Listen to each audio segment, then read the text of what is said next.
जन्मा आलो त्याचे आजी फळ झाले साचे तुम्ही सांभाळिले संती भय निरसली खंती कृत्य कृत्य झालो इच्छा केली ते पावलो तुम्ही सांभाळिले संती भय निरसली खंती तुका म्हणे काळ आता करू न शके बळ तुम्ही सांभाळिले संती भय निरसली खंती. सरळ बसा, हात जोडा, डोळे बंद करून पांडुरंगाचं ध्यान करा.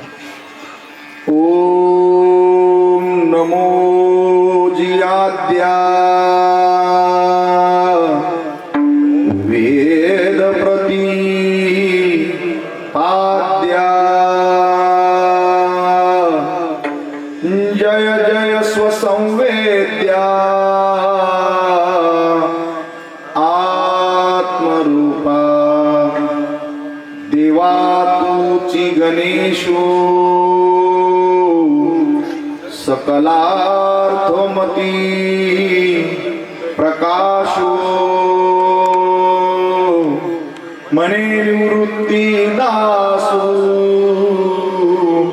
अवधारी जुजी गुरुर ब्रह्मा गुरुर्विष्णू गुरुर्देव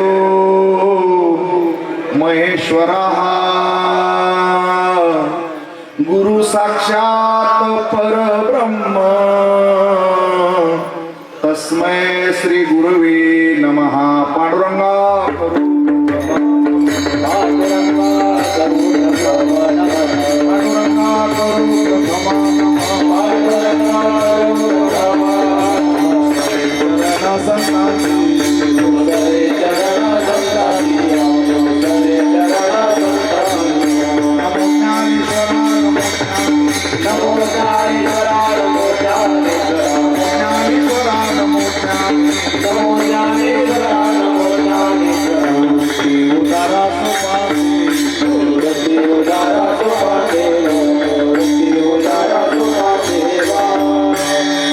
शरण हनुमंता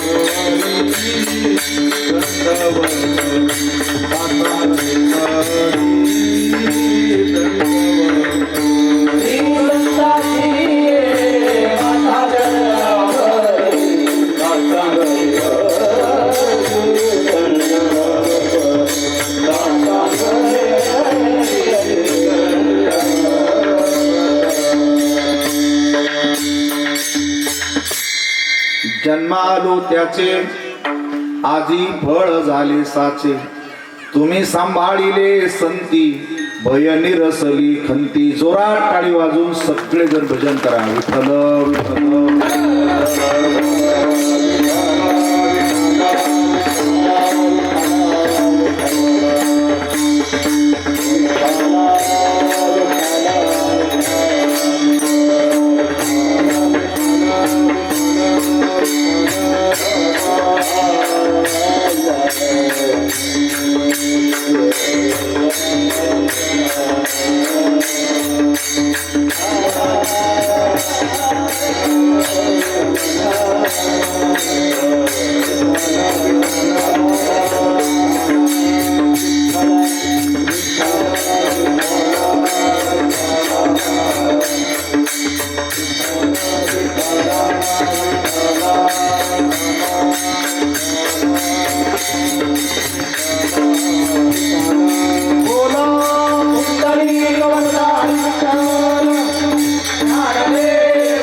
संत शिरोमणी श्री ज्ञानेश्वर माऊली, तत्वज्ञ जगद्गुरु संत श्री तुकाराम महाराज आणि समचरण पांडुरंगाच्या चरणी, आईसाहेब रखुमाईच्या चरणी मनापासून अभिवादन करी. गावाची ग्राम उपासना देवता श्रीराम भक्त हनुमानजी, अन्य देवी देवता आणि कुलदेवता या सगळ्यांचं सर्वांच्या साक्षीनं मनापासून स्मरण करू. आपल्या सर्वांचं श्रद्धास्थान सिद्ध सत्पुरुष परम श्रद्धेय सद्गुरु श्री संत तुळशीराम महाराज यांची ही 50वी पुण्यतिथी. 57 म्हणजे आपण सुवर्ण महोत्सव केलाय आणि 57 वर्षे आपण महाराजांच्या वरती अपार श्रद्धा, निष्ठा, भाव, भक्ती ठेवून साधू सत्पुरुषाचा सन्मान वाढवल्याबद्दल वारकरी संप्रदायाच्या वतीनं मोठे वाडगाव सर्व ग्रामस्थांचा, विशेष करून संस्थांचे अध्यक्ष आदरणीय श्री भाऊसाहेबजी मोठे, सर्व विश्वस्त, सर्व भाविक भक्तजन आणि ज्यांच्या कुशल मार्गदर्शनाखाली या कार्यक्रमाचं संयोजन चालतं ते माझे मित्र आदरणीय हरिभक्तीपरायण किसन महाराज, अध्यक्ष मुकुंदराज देवस्थान अंबाजोगाई, विश्वस्त श्री स्वामी महाराज, आदरणीय हरिभक्तीपरायण विजय महाराज, कीर्तनाच्या संदर्भानं उपस्थित असलेली अतिशय गुणवान मंडळी. किरण महाराजासाठी एकदा टाळी वाजवा. 2 किरण जाधव आहेत काळंबीमध्ये, एक सिन्नरचे किरण जाधव, त्यामुळे गडबड व्हायला लागली. ते पण सुंदर आहेत, हे पण सुंदर आहेत आणि हे सात्विक आहेत, अजून छान आहे. हातामध्ये शुद्ध सात्विकता भाव आहे. एके दिवशी खूप मोठे व्हाल तुळशीराम महाराजांच्या आशीर्वादाने. हरिभक्तीपरायण टेकाळे महाराज, आपल्याही आवाजाला आता चांगल्या प्रकारची धार आली. समाजाची सात्विकता टिकून ठेवण्यासाठी तुमची समाजाला नितांत गरज आहे. हरिभक्तीपरायण पवार महाराज, हरिभक्तीपरायण सागर महाराज, हरिभक्तीपरायण वैभव महाराज, आता आपल्या नगर जिल्ह्याचे वारकरी संप्रदायाचे संपर्क प्रमुख. तुमचं नावच लय अवघड आहे. काय ना ते भी असल्यामुळे म्हणून वाटत नाही काय. बाकीची तुमची नावं जरी मला माहिती नसली तरी मी सर्वांचं नाव घेतलं असं गृहीत धरा.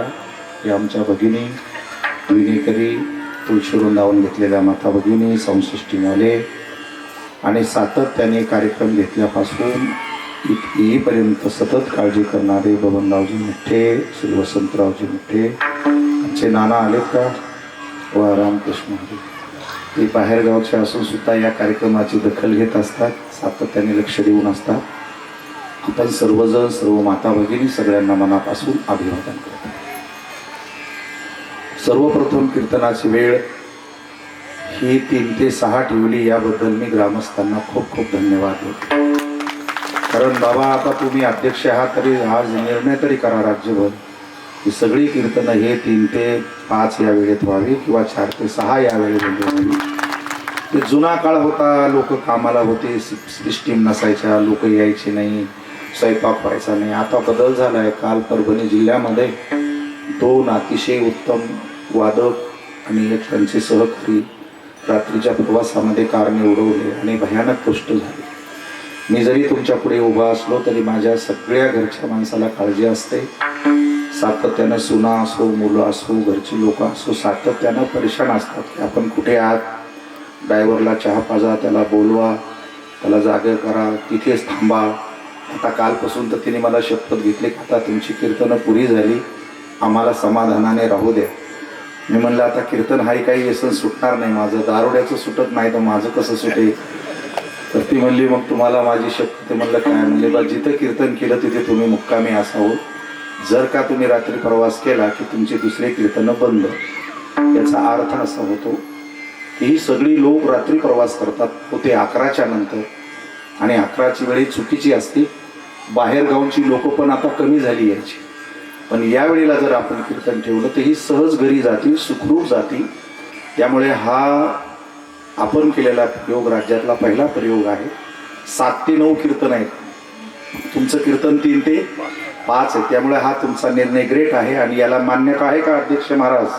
मग टाळ्या वाज. तुम्हाला काय घरी जायचं नाही काय? लवकर बिबटे आलेले, आता लवकर घरी गेलं पाहिजे सगळ्यांनी सुखो. तर त्यामुळे या निर्णयाचं मी मनापासून स्वागत करतो. देवस्थानच्या आणि महाराजांच्या पवित्रपणामुळे, त्यांनी केलेल्या साधनेमुळे आपल्या गावाला गाव न राहता श्री क्षेत्र हा दर्जा मिळाला. आपलं गाव या परिसरामध्ये एक अध्यात्म क्षेत्रामध्ये लोकशिक्षणाचा सुंदर असा उपक्रम राबवत आहेत. राज्यातील अनेक विविध नामवंत गुणवंत कीर्तनकार या निमित्ताने इथं आणल्या जातात. आणि सगळ्यात मोठा फायदा म्हणजे तुम्ही सर्वजण महाराजांच्या मुळे एका ठिकाणी आला. हेच नसतं तर तुम्ही असे बसले नसते एका ठिकाणी. आणि म्हणून ही जी साधना असते ती साधना आपल्याला एकत्रित सामाजिक सलोखा, सात्विकता, जिव्हाळा ही छान पद्धतीने टिकून घेत असते. आणि म्हणून मी यापूर्वीही सेवा करून गेलेलो आहे. आपलं माझ्यावरती कणभर प्रेम आहे ते असंच राहू द्या. याही वर्षी श्री जालिंदरजी पंढरीनाथ मुठे यांच्या संत पूजनाच्या माध्यमातून पुन्हा एकदा मला तुमच्या सर्वांच्या दर्शनाचा लाभ झाला. तटस्थ हा मोबाईल बंद ठेवा, डोक्यात विचार बंद करा आणि जगद्गुरु तुकोबरायांच्या या अभंगाच्या माध्यमातून मानवी जीवनाची सार्थकता संत श्री तुळशीराम महाराजांच्याकडे पाहून नक्कीच होते. जेव्हा आपण दर्शनाला गेलो होतो तेव्हा ते पुजारी आपले किसन बाबा हे छान पद्धतीने हार घालणं, ती खालची फुलं ती मी पाहत होतो. माझ्या असं लक्षात आलं की संसार इतका हुशारीने करून बी असं जमत नाही. हे नक्की कशामुळं जमतंय? तर हे जमतंय भगवंताचा आश्रय केल्याने, देवाची सेवा केल्याने, समाजाची सेवा केल्याने. आज 57 वर्ष आपल्यातून जाऊन देखील पोटची लेकरं बाळ सुद्धा माऊलीलाचं वर्ष श्राद्ध स्मरण करत नाही, पण आपण ते इतक्या वैभवात करतात. याचा अर्थ असा होतो की त्यांची साधना खूपच मोठी आहे.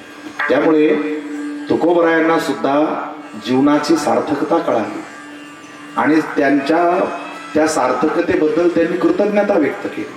आणि ती कृतज्ञता आज तुम्ही सगळ्यांनी ऐकली तर तुमच्याही लक्षात येईल की नेमकं काय आहे. तर सज्जन हो, थोडासा बेस आणि एक वाचला पाहिजे. हा मूर्ती लोक आहे.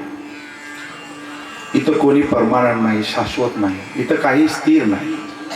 येथ उरो आले नाही अवतार, असं आपल्या अभंगाने आपल्याला सांगितलेलं आहे. इतकं हे सगळं अनित्य असताना इथे अनंत माणसं जन्माला येत राहतात आणि जात राहतात. परंतु हा मानवी जीवन सगळ्यालाच कळेल असं नाही. शरीर तर माणसाचं सगळ्यालाच भेटलेलं आहे, पण याचं मूल्य सगळ्यांच्या लक्षात येत नाही. ज्यांना ते कळालं ते श्रीहरीला अर्पण करत असतात. हा कुत्र्या मांजराचा देह नाही, हा मनुष्य देह आहे. हा परत आपल्याला भेटणार नाही. त्यामुळे हा नुसता भोगामध्ये संसारामध्ये व्यतीत करण्यापेक्षा, संसार तर आनंदाने कराच, पण इति कर्तव्यता आपली आहे की या शरीरातून आपल्याला मुक्त होता आला पाहिजे. आपला आत्मा अमर आहे, तो शाश्वत आहे. आणि आत्मा आणि परमात्मा या दोघांची भेट घालून देण्याचं काम संत करत असतात. आणि म्हणून संत हे देवापेक्षाही मोठे आहे. तुम्ही म्हणसा देवापेक्षा, हो, देवाचं मार्केटच संतामुळं आहे ना. संत नसतं तर देवाला कोणी विचारलंच नसतं.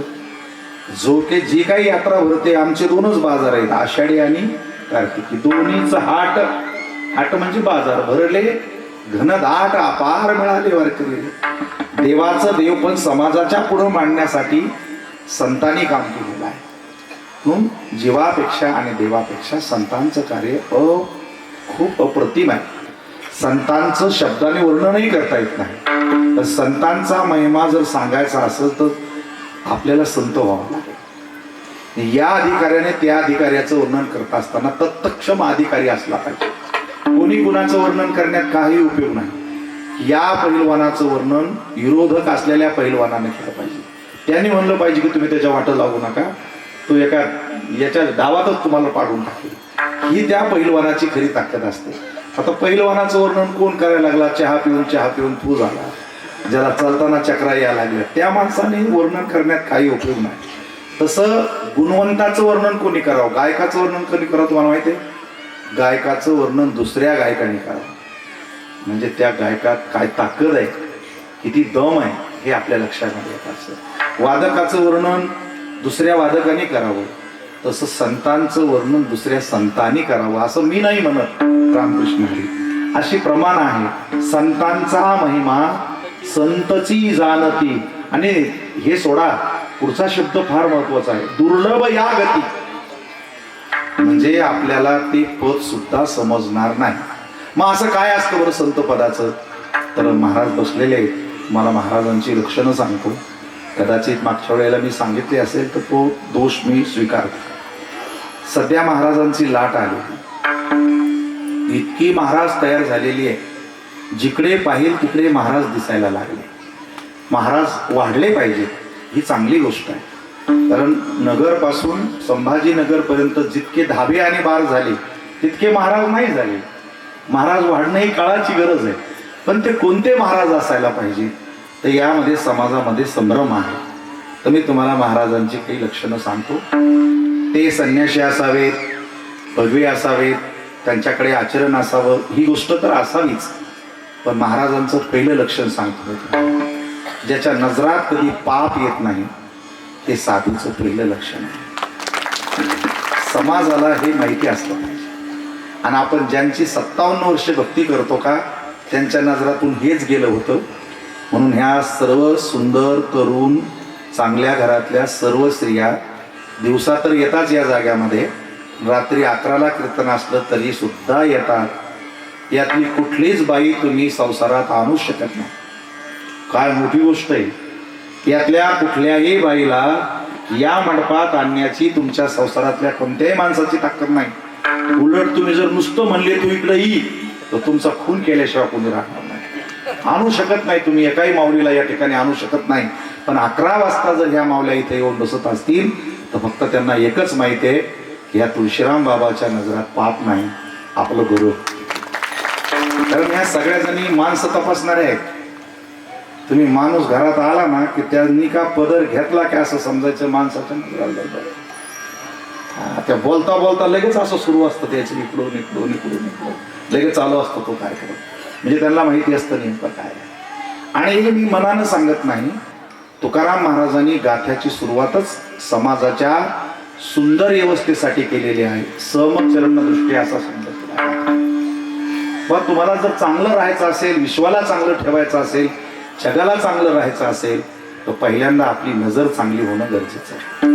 आता मी तुमच्याबद्दल काही बोलणार नाही. आपल्या नजरात तर इतका गोंधळ आहे नाही. आपण चांगल्या नजरांना कधी कोणाकडे पाहतच नाही. जर पाहिलं तर टिंगल, टवाळ्या, मजा, खासं, नाही तर मग त्याच्याकडून काहीतरी काढायचं, नाही तर मग त्याला म्हणायचं काढ तंबाखू, नाही तर मग 5 चहा. ही आपली नजर इतकी बेकार आहे. तुम्ही चांगले कपडे जरी नुसते घातले ना, एखादा सल्ला म्हणलं कुचक्या नजरानं पाहतो, बाबा काय हिरो झाला बाबा. म्हणजे 2 दिवस त्या माणसाला नुसत्या जांभळ्या येत राहणार. उघड नजर लागते कामान धामाची. असली माणसं आहे, बरोबर नाही. त्याच्यामुळे आता महिलाचा कार्यक्रम तर खूपच असतो. एखादी नजर नुसती चांगली साडी जरी घातली तर लगे यायचं, लगे असं झटका मारून तिच्याकडे पाहून तिचा कार्यक्रम सुरू असतो.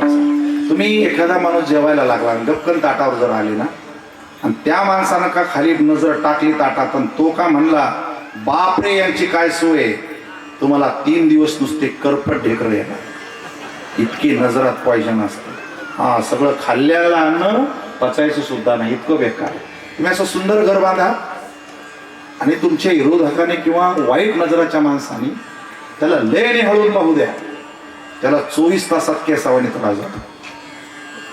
त्याच्यामुळे पकवास फुटतो बरं का नजर लागली तर, आवाज जातो नजर लागली तर. खूप चांगली माणसं, चांगले लोक नजर लागली की त्यांचा सगळा कार्यक्रम लागतो. व्यवसायाला सुद्धा नजर लागते, घराला नजर लागते. 2 नवरा बायको असे मस्त बोलायला लागले, हसायला लागले, खेळायला लागले, त्यांना माहित बी नाही आपल्याला कोणी पाहतंय का म्हणून.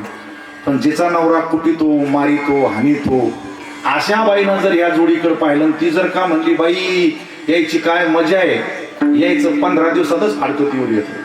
ती बाई रडू रडू म्हणती माझा संसार लय चांगला होता, बाप्पाने मेलीची नजर लागली, ते संसार पांगला असा. म्हणून हे जे टाळकरी नाथा यांना बुक्का का आला माहिती तुम्हाला? ज्या बाईचं लेकरू लय चांगलं असतं तिला जर दुसरीनं नेलं उचलून तर तिची तिला नजर लागू नये म्हणून हे इतके चांगले पक्वाज वाजवते, चांगल्या चाली म्हणते, ते हे उद्या आजारी पडतील ना म्हणून यायला असा बुक्का लावून टाकायचा. बुक्काला आला म्हणजे याला काही होणार नाही, सिक्युरिटी आहे. कारण काळा जो ब्लॅक आहे ना कलर, तो रिसिव्ह नाही करत कशाला, त्याच्यामुळं काळे मणी बुक्का वगैरे हे चांगल्या गोष्टी आहेत. असो, मी आपल्याला हे सांगत होतो की समाजाची नजर चांगली होणं ही काळाची गरज आहे. अजून पुढचं भयानक वास्तव सांगू तुम्हाला. सध्या महाराष्ट्र आणि देशाची परिस्थिती इतकी विचित्र आहे की माणसं माणसाकडे पाहताना माणूस म्हणून पण पाहिना, चक्क जाती, द्वेष, दुश्मन, राजकारण ह्या गोष्टी आज जरी गोड वाटत असल्या तरी उद्याच्या काळासाठी ते अतिशय वाईट आहे. तुम्हाला परमार्थातली अजून एक भयानक परिस्थिती सांगू का? सगळे संत हे आपली नजर पवित्र झाल्यानंतरच संत होतात. पण दुर्दैव असं आहे, या मागच्या 25 वर्षाचं सिंहावलोकन केलं असतं असं लक्षात येतं की एकाच गावामध्ये जर सर्व समाजाचे लोक आता असतील तर सावता बाबाच्या मंदिराच्या मिरवणुकीला, भजनाला, सप्ताहाला इतर समाज जात नाही. नरहरी सोनाराच्या दिंडीमध्ये बाकीचे लोक जात नाही. सेना नावी महाराजाच्या याच्यामध्ये सगळे समाविष्ट होत नाही. मग हे भगवान बाबा असतील, बंकट स्वामी असतील, हे संत जातीचे संत नव्हते, पण माणसं राजकारणामुळं प्रत्येक संताच्या वेगवेगळ्या ठिकाणी जर मंदिरं करत असतील तर आपल्याला जास्त मंदिरं बांधायची नाही. आपले मन चांगले करण्यासाठी संतांच्या एका एका गुणाचा अवलोकन करायचं. आजपासून फक्त आपली नजर चांगली ठेवायची. आणि नजरेचा दुसरा फॉल्ट सांगतो मी तुम्हाला. तुम्ही नजराना एकदा गोष्ट पाहिली ना, तुम्ही मेले तरी ती गोष्ट तुम्हाला डिलीट करता येत नाही. ती सूक्ष्म शरीरातून असल्यामुळं नजर ही 4 ठिकाणी चालते, इथून, इथून, इथून आणि इथून. तिला परा, पश्यंती, मध्यमा आणि वैखरी असं म्हणतात. म्हणजे काही माणसं डोळे आंधळे होते तरी ते सगळं बोलायचे, त्यांना सगळं कळायचं, पण त्यांचे डोळे कोणते काम करत होते तर त्याच्या पोटात डोळे होते, ते परावाणी त्यांना सांगायचे. अजून जर एखादी गोष्ट हरवली ना, तुम्ही सुद्धा त्या वाणीचा उपयोग करता. जर मालक धावला अंगावर की अरे चावी कुठे ठेवली, तर ती थोडीशी डोळे बंद करते. डोळे बंद केल्याच्या नंतर लक्षात येते की मी चावी इथं ठेवली होती. म्हणजे डोळ्यांना दिसतं असं नाही. आपल्याला जी पाहण्याची ताकद आहे ती आतली नजर असली पाहिजे. ही तर साधी नजर आहे, याच्यापेक्षा ही आतली नजर असली पाहिजे. आणि ही आतली नजर इतकी प्रगल्भ आहे, हिला डिलीट करता येत नाही. मी तुमच्या रस्त्यावरून आज जेव्हा आलो तेव्हा कधी काळी एक 30-40 वर्षापूर्वी एक साधी गाडी होती माझ्याकडे, प्रीमियर पद्मिनी नावाची. आणि ते जे झाडं आहे ना तुमच्या पुढं, आंब्याचे झाडं, तिथं ती फेल झाली होती रात्री. मग तिचं ते टायर काढणे, ते माणसे रात्रीचे त्याला याला विनंती करणे, माझा तिथं 2-2.5 तासाचा वेळ गेला. आता या गोष्टीला 40 वर्षाच्या पेक्षा जास्त वेळ झाला. जेव्हा जेव्हा मी त्या स्पॉटवर येतो मला अजून ती गाडी, ते टायर दिसत, म्हणजे त्याला मला डिलीट करता येईल. मला तुम्हाला एवढं सांगायचं की तुमच्या नजरात इतकी गडबड आहे, एकदा पाहिलं की तो कार्यक्रम तुमचा जन्मभर नाही, जन्मजन्मी पण लागू आहे. पोरगी पाहायचा कार्यक्रम काय असतो? एकदा मुलगी आवडली एखाद्या मुलाला, तो सांगतोच की मी दुसरी मुलगी करणार नाही, हे असं ठरलेलंच असतं. त्याच्यामुळे ह्या नजराची फार मोठी गडबड आहे बाबा. आणि नजराचे 500 गाणे ज्याने आमच्या पोराच्या सगळ्या नजरा बिघडून गेल्या. हो, एक आंख मारू तो शब्द आहे, हो, त्याने अख्खा धिंगाणा केला राज्यामध्ये. सगळी मुलं मुली टोटल आउट झाली. लक्षात, नजरे मिली. ह्या ज्या गोष्टी आहेत प्रसार माध्यमानं, चित्रपटानं आमच्या ज्या डोक्यात टाकलेल्या आहेत, ते समाजाचं विस्थापन होतं त्यांनी. आणि या मंडपात जे लोक बसलेले आहेत इथे ह्या नजरेचं व्यवस्थापन होतं. म्हणून एकमेकाला माणसं माऊली असं बोलतात. हा नजरेतला फरक आहे. अजूनही तुम्हाला गंमत सांगतो पुन्हा. आपला पालखी सोहळा चालू आहे आता, 450-500च्या आसपास वर्ष झाली. कोणत्याही गावातली, कोणत्याही वयाची कोणतीही बाई, एकटी असो, सोबती असो, नसो, माऊलीच्या सोहळ्याला येते. दिंडीवाले काय करते माहितीये का? खूप सोय करू म्हणतात, व्यवस्थित, काळजीच करू नका माऊली. आणि दिंडी सुरू झाली की 20 जणाच्या रावटीत 40 माणसं टाकतात. हसले हे माहिती आहे सगळं. आणि पुन्हा वरून सांगते ऍडजस्ट करा माऊली. काय ऍडजस्ट करा माऊली? जागा 20 जणाची, माणसं टाकली 40, तुम्ही कसं ऍडजस्ट करणार त्याला? मग कसं करायचं? एक तर दिवसभर चालायचं, पाय दुखतात, गरम गरम जेवायचं, झोप येते आणि पुन्हा सकाळीच पळायचं असतं. मग कोणी बसून राहतं, कुणाचं ऊस इकडं, कुणाचं काय इकडं, काय असेल ते. पण मी आज तुम्हाला संत तुळशीराम महाराजांच्या साक्षीनं शपथ घेऊन सांगतो, या 500 वर्षाच्या दिंडी सोहळ्यामध्ये एखाद्या राहुटीत एखाद्या वारकऱ्यानं एखाद्या बाईचा पदर वडला अशी बातमी 500 वर्षात मिळाली. ही संतांच्या सप्ताहाची, पुण्यतिथीची, भक्तीची ताकद आहे. जर कधी असं घडलं असतं ना, मीडियाने सोहळा एका दिवसात वाट लावून, सध्या सगळ्यात जास्त भीती जर कोणाची असेल तर मीडियाची आहे. मी फक्त तुम्हाला बोललो नाही, तर आता हे लावू द्यायचं काम राहिलं नाही. कारण हे काय करीन त्याची काही गॅरंटी राहिली नाही. आणि बरेच महाराज बेजार झाले. इंदोरीकर महाराजाला फेटा ठेवायची पाळी आली. म्हणजे हे साक्षात आता हे मी काय बोललो ते रेकॉर्डच झालं ना सगळं, त्याला डिलीट करता येणार नाही. त्यामुळे आपली जबाबदारी आपण ओळखली पाहिजे की 1-2 महिन्यापूर्वी मालेगावला 4 वर्षाच्या मुलीवर बलात्कार झाला. आणि कालच्या बातम्या पाहिल्या तुम्ही, काल पण एका 4 वर्षाच्या चिमुरडीवर पण बलात्कार झाला. 4 वर्षाच्या मुलीला काय भावना असतील, तिला कळत तरी असेल का? मग 4 वर्षाच्या लेकरावर तर हात घालणारे राक्षस जर समाजात तयार झाले असतील तर ते सरकारकडून नीट होणार नाही. जेव्हा तुमच्यासारखे लोक भाव भक्तीनं जेव्हा मन बदलतात का, तेव्हाच देशातला अत्याचार आणि बलात्कार थांबू शकतो. नाही, हे गरजेचं आहे. म्हणून असं कधी घडत नाही. आणि चुकून जर हात लागला समजा दिंडीमध्ये, रावटीमध्ये, तुम्हाला माहिती आहे माऊली काय करते? ज्याचा हात लागला का त्याच्या तोंडातून आपोआप शब्द बाहेर येते, चुकून लागला माऊली. तत्क्षणीच बोलतो तो माणूस, चुकून लागला माऊली. माऊली हा शब्द फार मोठा आहे. त्यावरती मी तुम्हाला पुन्हा एकदा कधीतरी सांगेन. आज तो आपला विषय नाही. दीदी, ताई, अक्का, माई, मॅडम ह्या भाषा वेगळ्या आहे. पण माऊली हा शब्द एवढा मोठा आहे, त्रिभुवनातली ताकद जरी एका पारड्यात टाकली तर माऊली या शब्दाची ताकद सगळ्यातच मोठी आहे. तत्क्षणी सगळं निर्विकार होतं. त्यामुळे धक्का लागल्याबरोबर त्या बाईला राग जरी आला तर याच्या मुखातला शब्द सांगतो, चुकून लागला माऊली. आणि यांनी माऊली म्हणल्यामुळं ती रागात जरी असली तर म्हणती लागू द्या माऊली. मला काय सांगायचं तुम्हाला, 2 हृदयाचा भाव जर माऊली म्हणून जर निर्माण होणार असेल तर या देशात कधीच अत्याचार आणि बलात्कार होणार नाही. याची इथून पुढच्या काळात आपल्यासह आपल्या देशाला, आपल्या राष्ट्राला प्रचंड गरज आहे. त्याची सुरुवात तुमच्यासारख्या सद्भक्तीने सुरू केलेल्या संत परंपरेने समाजाच्या चालीरीतीमध्ये वाच ठेवण्याचं काम वारकरी संप्रदाय करत असतो. लक्ष ठेवण्याचं काम करत असतो. सामाजिक समतोल बिघडू द्यायचा नसेल तर संतांचे विचार आपल्या कामी येत असतात. म्हणून नीट ऐका आजपासून. ज्याच्या नजरात पाप आहे ना, आता तुम्हाला जर काही, आता ज्याचं त्याला माहिती आहे, ते मन जाणे पापा माय जाणे बापा असं म्हटलेलं. तुमच्या नजरात काय गडबड आहे ते तुम्हालाच माहिती आहे. पण जर गडबड असेल तर तुम्ही असं समजा की मी देवाच्या या क्षेत्रात मॅच होत नाही, या मंडपात मी काही उपयोगाचा नाही. इथे एकच लक्षण आहे, त्या संतांच्या दृष्टीमध्ये कधी पाप नसतं. महाराजांचं दुसरं लक्षण आहे. साधूंची लक्षणं वारकरी संप्रदायातल्या नवोदूत कीर्तनकारांनी समाजाला समजावून सांगितली पाहिजे. त्याही काळात महाराजाला लिहावा लागतो, भगवे देखोनी म्हणती तारा स्वामी. लोक मुडी भाबडी असतात, संसारामध्ये रंजली आणलेली असतात, श्रद्धावान असतात. त्यांना असं वाटतं की कुठंतरी आमच्या दुःखाचा परिहार व्हावा. म्हणून संत हे श्रोत्रिय, ब्रह्मनिष्ठ आणि दयाळू असले पाहिजे. त्याचंच वर्णन मी करतोय. दुसरा जो महाराजांचा सद्गुण आहे, त्या सद्गुणाचं नाव आहे ज्याच्या पोटात कधी भेद नसतो. तुम्हाला माहिती असावं, 57 वर्षाच्या नंतर जर समाज, मी आता सकाळ आलो 1 वाजता तेव्हापासून पाहतो की आज 4 पंक्ती झाल्या, याच्यानंतर पण पंक्ती होणार आहे.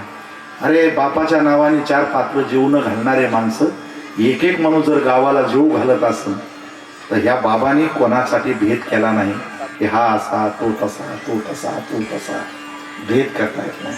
आणि आमचा GR पण नीट ऐका, या मंडपातून मला कोणत्याच बाईला, माणसाला काढून देण्याचा कायद्यातच अधिकार नाही. वाचाची आहे या रे लहान थोर त्याची भलती नारी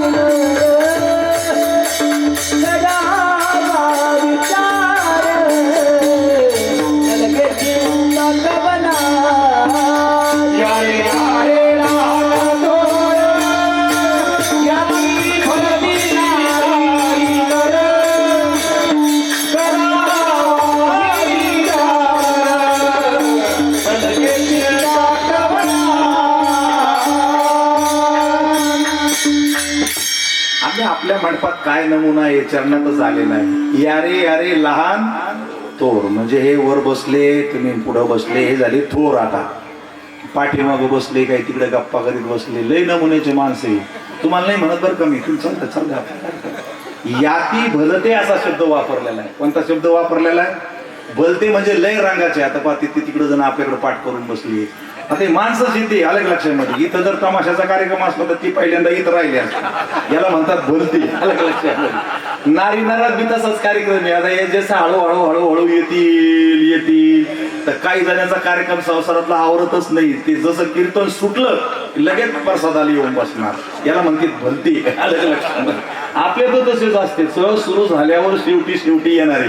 तर हे महाराजाला माहित होतं की हे असे नमुन्याचे लोक आहे गावामध्ये, हे काही कार्यक्रम जमू देणार नाही. विशेष करून आपली गंमत असे की ज्याच्या गळ्यात माळ नाही, ज्याला हरिपाठ माहित नाही, तो म्हणतो सप्ताहाचा हिशोब झाल्याशिवाय पण आपला कार्यक्रम जमणार नाही. म्हणजे काय कमाल. आणि ज्याचा कधी देवाचा संबंध नाही तो म्हणतो आपल्याला या महाराजाची तारीख घ्यायची. मग याचं नाव आहे भलते नारी. हा त्या परमांत सांगितलेलं या रे या सगळे या, लहान या मोठे या, भलत्या रंगाचे या, ढंगाचे या, गुणाचे या, कलेचे या, नारी या, नर या, न करावा विचार नलगे चिंता कवनाशी. याच मंडपाला जपा तुम्ही. एवढाच एक मंडप शिल्लक राहिला. हा कोणत्याच पक्षाचा मंडप नाही. आणि पाया पडतो याच्यात पक्ष कधी आणू नका. हा जोपर्यंत तुम्ही याला निर्मळ ठेवणार ना तोपर्यंत समाज सुखानं राहणार. 700 वर्ष लागले आपल्याला या जातीतला त्या जातीतला, गरीब श्रीमंत, लहान मोठा, या घरचा त्या घरचा, सगळी माणसं जमवायला एवढी वर्ष लागली. आणि राजकारणामुळं, भेदामुळं, व्यवहारामुळं, दुर्गुणामुळं ही जमलेली माणसं जर दूर जाणार असतील तर ते आपल्यासाठी घातक आहे. आणि म्हणून मला भेद करता येत नाही. ब्राह्मण क्षत्रिय तिथं सोडा. मी गावात सांगितलं, तुकोबरायांनी प्रखडपणानं सांगितलं. ब्राह्मण असू दे, क्षत्रिय असू दे, वैश्य असू दे, शूद्र असू दे, ब्राह्मण क्षत्रिय वैश्य शूद्र चांडाळा ही अधिकार. हा मंडप कुणासाठी आहे? जे पुण्यवानासाठी तर आहेच, पण वाल्या कोळ्यासारखी महान पाप ज्यांनी केलेली आहे, ज्याला जगात कुठेही स्थान राहिलं नाही, त्यांच्यासाठी सुद्धा हा मंडप आहे. वंचितासाठी, उपेक्षितासाठी आहे, भ्रष्ट झालेल्या माणसासाठी आहे, पापी माणसासाठी आहे, सगळं संपलेल्या माणसासाठी आहे, ज्याला जगात कुणाचा आधार राहिला नाही. जो कोणी जवळ करत नाही त्याला माऊली आणि तुकोबराय जवळ करतात. कारण अधिकारच तसा आहे. आणि पुढचं तर ऐका, ते लई विलक्षण आहे. तुमचं जरासं काही काळं बेरं झालं तर लोक तुमच्याकडे मरुस तर चांगल्या नजरेनं पाहत नाही. तुकोबरायाची नजर पहा कशी आहे. ब्राह्मण क्षत्रिय वैश्य शूद्र चांडाळा ही अधिकार, बाळे नारी नर आदी करून वेशाही. काय विचार असतील? आदी करून वेशाही हो वेशाही. आमच्याकडे 4-5 वेशा सत्य लोकांमध्ये गेल्या. वेशा गणिकाती सत्य लोका गेली. आमची कानोपात्रा ह्या सगळ्या जीवनामध्ये उद्ध्वस्त झालेल्या लोकाला जर आधार कुठं असेल तर तो या संप्रदायामध्ये मिळतो.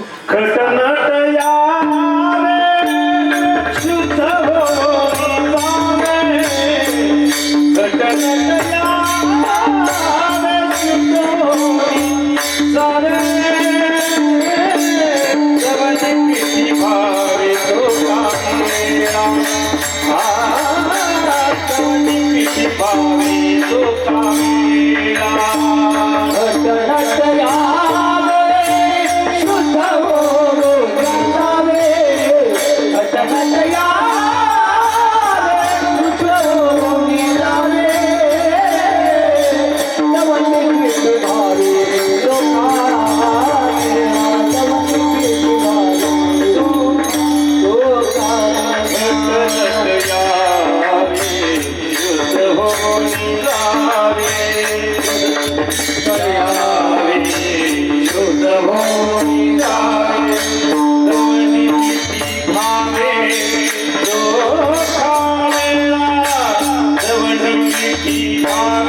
सज्जना, या व्यासपीठाची अद्भुत शक्ती पहा कशी.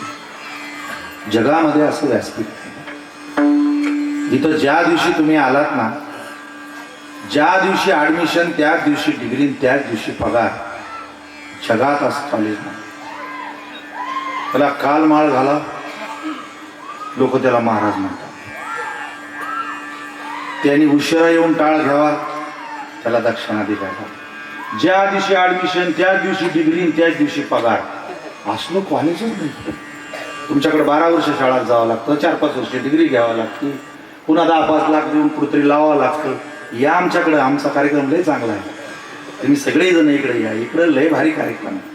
अहो, इंद्रायणीच्या या पुलावर भटकाटलेला माणूस या पुलावर जाऊस तर लोक त्याला 10 वेळा म्हणतात, चला माऊली, सरका माऊली, बोला माऊली. त्याची पात्रता नसते. त्यालाच लाज वाटते की आपण पुड्या किती खाल्ल्या, गांजा किती पिलो, बाटल्या किती फेकल्या, भानगडी किती केल्यात, वागलो किती, घरं किती बेजार केले. त्यालाच लाज वाटते. ते चांगलं होतं ते. आलं का लक्षामध्ये? त्याच्यामुळं हा जो कार्यक्रम आहे संतांचा, हा हजारो तीर्थापेक्षा मोठा आहे. 4 धाम करण्याची गरज नाही. 4 धाम यात्रेत तुमचं अंगच ओललं होईल. आता मी बोलतोय, मला माहित नाही, माझे बोलणं हे माझं नसतं, हे संतांचे शब्द असतात आणि या संतांच्या शब्दात ताकद असते. हा माझा मान नाही आहे, हा तुकाराम महाराजांचा मान आहे. हे शब्द त्यांचे आहे, ताकद त्यांची आहे. ती माझ्या मार्फत जरी येत असली तरी ती ताकद त्यांची आहे. आणि हे शब्द ज्याच्या कानावर पडले ना, आई शपथ, ते जर काळजाला लागले ना, कुणाचं व्यसन जातं, बिडी जाते, सुगारेट सुटते, कुणाची दारू सुटते, कुणाचा चुकीचा वाडा पडलेला पाय जाग्यावर येतो, कुणाच्या हातून उद्या काही वाईट घडायचे ते आज क्लिअर होतं. आपल्याला कळत नाही कुणाचं काय काय समस्या आहे, फक्त ते शब्द त्याला लागले पाहिजे आणि ते शब्द त्याला असे क्लिअर करत असतात. चला, अजून मी तुम्हाला महाराजांचं 3रं लक्षण सांगतो, कारण तुम्ही संतांच्या सेवेत आहात. साधूचं 3रं लक्षण आहे, ज्याला ईश्वराशिवाय जगात कुणाचीच आस राहिली नाही. हे महाराजाचं 3रं लक्षण आहे. हौस नाही, चित्ती नाही आस, त्याचा पांडुरंग दास. देव कुणाची कामं करतो, त्याला कुणाचीच आशा राहिली. का बरं? कारण आशा नावाचा असा कार्यक्रम खराब आहे. तुम्हाला जगतायचं आशेवरती. आशा आहे म्हणून जगतो आपण, आणि अपेक्षा कधी पूर्ण होत नाही. आशा नावाची अशी साखळी ती कधीच पूर्ण होत नाही. तुम्ही पायी चाला, सायकल घ्यावा वाटत, सायकलवर बसा, मोटरसायकल घ्यावा वाटत, मोटरसायकल घरी आणा, 4 चाकी घ्यावा वाटत, 4 चाकी सारी आणा, फॉर्च्युनर घ्यावा वाटत, फॉर्च्युनर घ्या, उडी घ्यावा वाटत, उडीत फिरा, हेलिकॉप्टरमध्ये बसवा. काय म्हणून कधी आज कीर्तन ऐकताय माझं, एका पांडुरंगाशिवाय पाया पडतो, कुणाच माणसाची अपेक्षा ठेवू नका. याचीच नाही अपेक्षा. हे लहानपणी फार सुंदर होतं, गेलं हातचं. तरुणपणी फार सुंदर होतं, तेही राहिलं नाही. उद्या हेही मला सोडून देणार आहे. मला शरीरच जर मला साथ देणार नसेल तर माझ्या भोवतीचे लोक मला कशी तरी साथ देणार. म्हणून सर्व सुखाची आशा जन्म गेला असं एकदा मला सांगा, मग पहा तुम्ही आशेनं माणसं किती बेजार होतात. आशा कधी पूर्ण होत नाही. आणि तुम्ही निरपेक्ष झालात ना, माहिती आहे का, अपेक्षा असल्या तर माणूस फोन करतो, मिस कॉल करतो, मेसेज करतो. अपेक्षाच नाही तर तो कशाला मेसेज करेल तुम्हाला? हा, ज्याला कुणाची अपेक्षाच राहिली नाही का, देव असा भारी आहे, ज्याला कुणाची अपेक्षा राहिली नाही, देव त्याच्या सगळ्या अपेक्षा पूर्ण करतो. आणि या 3ही गुणात संत तुळशीराम महाराज बसतात. या सगळ्या अपेक्षा पूर्ण केल्या. याला 12वा श्लोक अध्यात्मला श्लोक आहे. अनपेक्ष, सुचिरदक्ष, उदासीनो गतव्यतः सर्वारंभ परित्यागी यो मद्भक्त समे प्रिया. ही भक्तांची लक्षणं आहे, ही संतांची लक्षणं मी तुम्हाला सांगितली. आणि ती संतांची लक्षणं आपल्या संत श्री तुळशीराम महाराजांच्या जीवनामध्ये तंतोतंत उतरली. ते कसं वागले, कृतीमध्ये केलं. आणि आपण आता अनुभव घेतो की त्यांच्या नंतर सुद्धा 57 वर्षे. आता हे 57 वर्षच का? नाही नाही नाही नाही, आता हे सुरूच राहणार आहे. आपणच गायब होणार हळूहळू, एकदा एकदा कुणीतरी आपल्यातलं मागं पुढं कुणीतरी होत राहील. पण हे कार्यक्रम बंद नाही होणार. वाजवणारे बदलतील, सांगणारा बदल, नियोजन बदल, संयोजन बदल, पण हे चंद्र सूर्य आहे तोपर्यंत चालत राहील. म्हणून तुमचं भाग्य आहे ते तुम्हाला हे करता येत आहे. त्याच्यामुळे इथे सगळ्या व्यवस्थितपणाने हे काम करा. चला, आता हे का सांगितलं मी तुम्हाला, तर या संतामुळे जीवनाचं महत्व आणि मूल्य कळालं. तुकाराम महाराजांनी सांगितलं, संत जर नसते ना, तुम्ही नुसती 2 मिनिटं कल्पना करा की वारकरी संप्रदायाचे संत जर महाराष्ट्रात नसते तर महाराष्ट्र राज्याची काय अवस्था असते. ते बैल चालवताना त्यांचा कासरा हातात तो गाडीवानाचा असतो. तो बैलाचा कासरा जो हा तो आखडतो का, तेव्हा ते बैल कंट्रोल मध्ये राहतात. तसं विवेक, मूल्य, चारित्र्य, सद्गुण हे संतांचं काम. तर तुम्ही नीट ऐका. इमानदार, पतिव्रता, चारित्र्यवान, कीर्तिवंत संत हे कारखान्यात तयार होत नाही. इमानदाराची फॅक्टरी नसते, चांगल्या वागण्याच्या औषध गोळ्या नसतात. याच मंडपातून चांगलं वागणं शिकवल्या जातं, याच मंडपातून नीती शिकवल्या जाते, याच मंडपातून धर्म शिकवल्या जातो, याच मंडपातून सहिष्णुता शिकवल्या जाते, याच मंडपातून समभाव शिकवल्या जातो.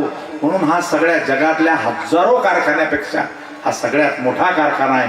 कारण हा सद्गुणाचा विकास करतो, मानवी मूल्याची जोपासना करतो, मानवतेची जी लक्षणं आहे, समाजाला जी योग्य आहेत त्याची पेरणी हा मंच करत असतो. त्यामुळे हा मंडप सगळ्यात मोठा मंडप असतो आणि त्याचं मूल्य महाराजांच्या लक्षामध्ये आहे.